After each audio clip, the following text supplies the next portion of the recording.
Jacques Cardoz. Il est 7h34 et c'est Sud Radio vous explique. On est avec Patrick Martin-Genier, spécialiste des relations internationales. Bonjour Patrick Martin-Genier. Bonjour. Soyez le bienvenu sur l'antenne de Sud Radio. Alors, c'était dans la nuit de jeudi à vendredi dernier. Est-ce que, avec le recul, on comprend un peu mieux quel a été l'élément déclencheur qui a permis cet afflux massif dans un premier temps ? Oui, il y a plusieurs causes possibles, envisageables. En réalité, vous savez, on a parlé d'une invasion migratoire, d'une crise migratoire. En réalité, c'était manifestement une attaque hybride qui a été causée par différentes choses. En premier lieu, il y a eu les réseaux sociaux qui ont joué un rôle très très important. Pourquoi ? Parce que il y a eu une mauvaise interprétation, et le Premier ministre espagnol l'a dit, d'un arrêt de la Cour suprême espagnole, qui est l'équivalent de notre Conseil d'État, qui a rendu une décision très importante, au terme de laquelle les migrants, les Marocains qui arrivaient par la mer, ne pouvaient faire l'objet de refoulement. En d'autres termes, ne pouvaient être rejetés dans leur pays d'origine. Ce qui fait que cette décision ayant été exploitée notamment par les réseaux sociaux, énormément des milliers de jeunes ont reçu des messages selon lesquels les frontières désormais entre le Maroc et Ceuta étaient ouvertes, ce qui a précipité le départ de milliers et de milliers de jeunes Marocains. Donc c'est effectivement une mauvaise interprétation, mais aussi peut-être des messages de TikTok, des messages sur les réseaux sociaux mal intentionnés vis-à-vis de l'Espagne qui ont précipité cette crise humanitaire sans précédent. Oui, alors on a bien compris, mais on s'interroge quand même parce que 60 000 personnes, c'est pas rien, c'est un afflux massif et on se dit que les autorités marocaines dans un pays comme le Maroc n'ont pas pu ne pas voir et ne pas comprendre ce qui se tramait d'une certaine façon. J'ai envie de vous poser la question de savoir si le Maroc n'a pas laissé faire cet afflux. Alors, est-ce qu'il a laissé faire délibérément ? En tout cas, manifestement, oui, il y a eu une carence des autorités marocaines, notamment au niveau des frontières, au niveau de la police.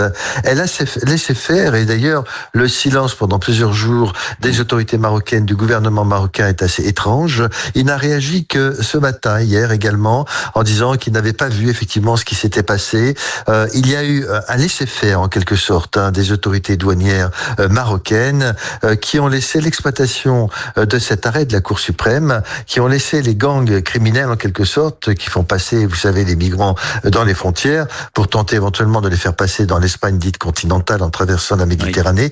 Oui, on peut dire que les autorités marocaines, n'ont pas été, on va dire, vigilantes vis-à-vis de ce qui se passait. Elles ont tardé à réagir. Il y a eu une véritable carence en laissant faire ce mouvement migratoire, alors qu'elles avaient manifestement reçu le message. Elles n'auraient pas dû laisser passer ces jeunes.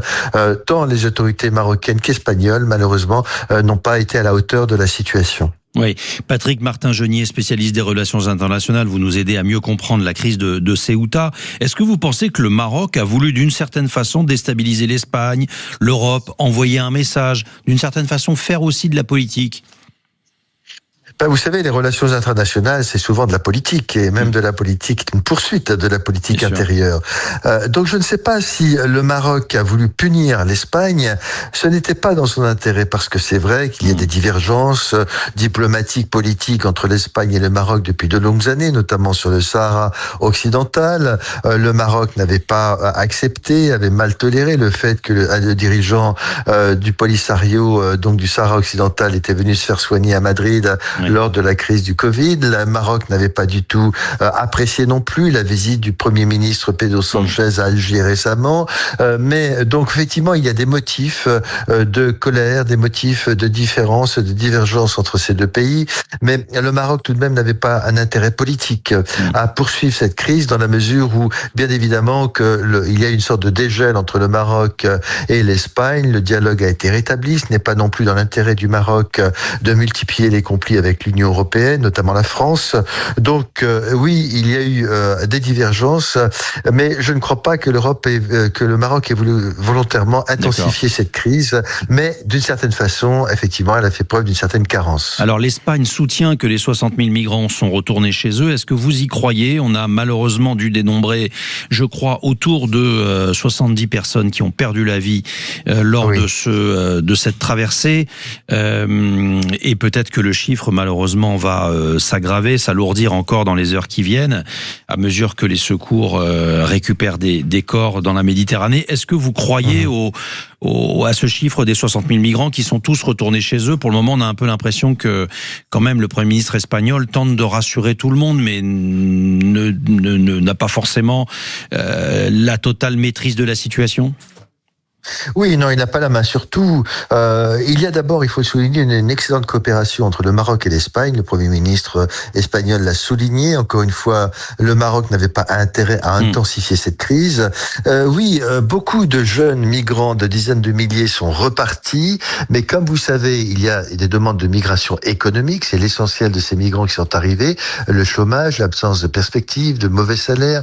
Mais on ne peut pas renvoyer totalement tous ces jeunes, notamment parce que d'abord il y a eu cet arrêt de la Cour suprême qui dit que si des jeunes demandent l'asile, il faut étudier l'asile. Donc il y a probablement des jeunes dans ce lot qui vont solliciter l'asile pour quelque raison que ce soit auprès des autorités espagnoles. Donc si l'essentiel des migrants sont repartis, mais il y a aussi des jeunes mineurs non accompagnés que va en faire les autorités espagnoles, eh bien si des demandes d'asile sont déposées, l'Espagne sera dans l'obligation d'étudier ces demandes d'asile. Et donc, manifestement, tous ces migrants ne sont pas repartis au Maroc. Dernière question très courte. Patrick Martin-Genier, spécialiste des relations internationales sur la crise de Ceuta. Que pensez-vous de la réaction de Giorgia Meloni, qui a suspendu l'accord de Schengen pour un mois, provisoirement, en rétablissement les contrôles aléatoires pour des ressortissants provenant d'Espagne? C'est exagéré ou bien c'est dans la ligne de la pensée de Giorgia Meloni et rien ne vous étonne?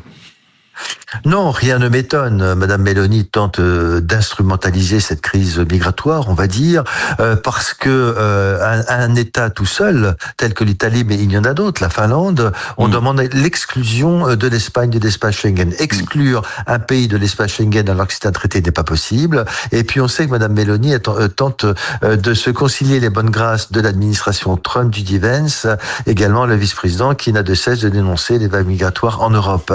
Ce qui est en revanche possible de faire, c'est de renforcer le contrôle aux frontières. Elle l'a annoncé. À défaut de suspendre un pays, elle peut renforcer les contrôles aux frontières.